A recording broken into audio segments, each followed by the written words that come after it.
جو غسل کے سلسلے میں آپ کی خدمت میں عرض کروں گا. آپ کو بتایا تھا کہ جب انسان حالت جنابت میں ہوتا ہے تو کلی کیے بغیر ذکر الہی کرنا مکروہ ہوتا ہے، لیکن یہ ایسا مکروہ نہیں ہے کہ اس میں انسان گناہگار ہو، بہتر ہے کہ کلی کر لی جائے.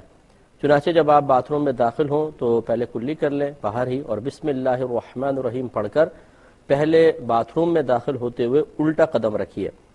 داخل ہو جانے کے بعد آپ کو بتایا کہ اس کے بعد کوئی کلام نہیں کرنا ہے. بعض لوگ یہ سمجھتے ہیں کہ غسل کا تعلق کلمہ پاک پڑھنے سے ہے، پہلا کلمہ پڑھیں گے تو پاک ہوں گے ورنہ نہیں. یہ بالکل جہالت بھرا خیال ہے.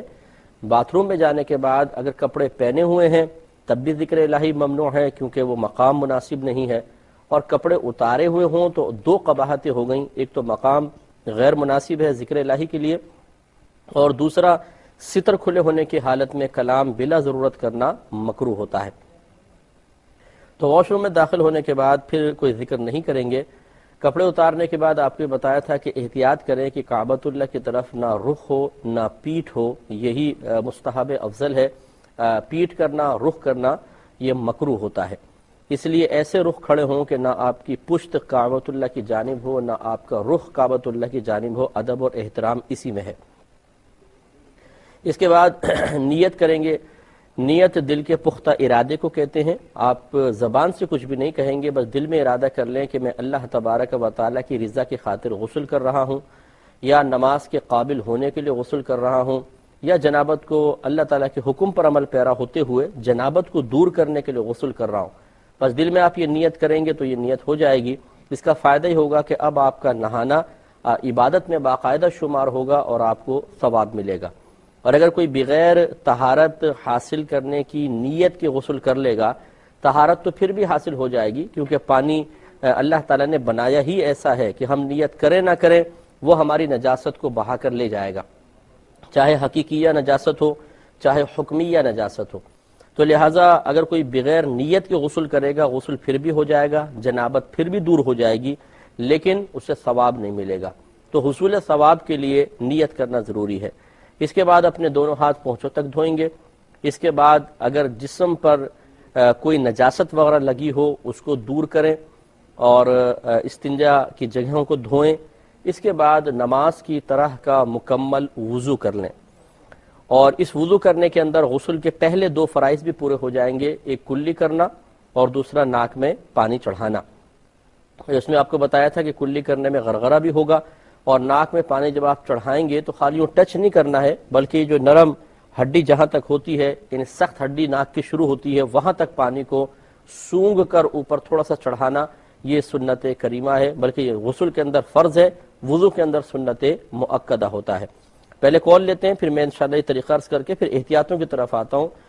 پہلے کالر ہمارے ساتھ ہیں. السلام علیکم. وعلیکم السلام مولانا صاحب، اللہ آپ کو زندگی دے اور سلامتی دے. آپ بہت اچھا پروگرام پیش کر رہے ہیں، میرا بہت پسند کا پروگرام ہے. میں نے یہ پوچھنا تھا کہ مطلب ہے کہ جب نماز چکی ہے اور اس میں سجدہ پہلے اور نک بعد میں لگا ہے، تو اب اس کا میں کیا کروں؟ مطلب ہے کہ کوئی کفارہ وغیرہ کچھ ہے؟ تھوڑا سمجھ میں نہیں آیا، ایک دفعہ دوبارہ کہیے گا تھوڑا سا. مطلب ہے کہ جو نمازیں میں نے پڑھی ہے نا تو ہاں اس میں کوئی کمی رہ جاتی ہے نا. اچھا. تو مطلب ہے کہ کچھ عرصہ پہلے یعنی سجدے میں پہلے ماتھا لگا ہے نا.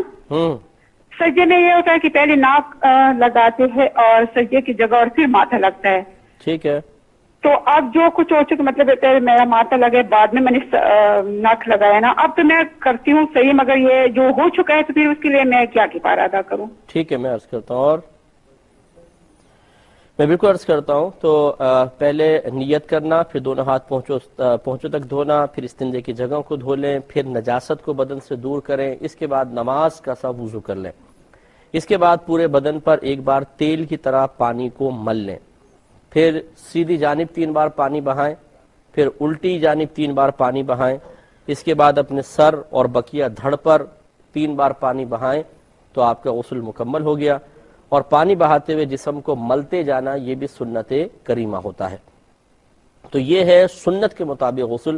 اگر کوئی اس کا لحاظ نہ کرے، مثال کے طور پہ شاور کھولا اور بس ڈال رہے ہیں پانی، پورا بدن اچھی طرح پانی بہا لیا، غسل اب بھی ہو جائے گا، لیکن اس ترتیب سے اگر غسل کریں گے تو انشاءاللہ سنت کا ثواب بھی ملے گا کہ ہر نبی کریم صلی اللہ علیہ وسلم کی ہر ادا اپنے اندر اللہ تبارک و تعالیٰ کی رضا کو پوشیدہ رکھے ہوئے ہے۔ اللہ تبارک و تعالیٰ نے اپنے حبیب کریم صلی اللہ علیہ وسلم کو جو کچھ طریقہ الہام فرمایا، طریقہ سکھایا، وہ سب سے بہترین طریقہ ہے۔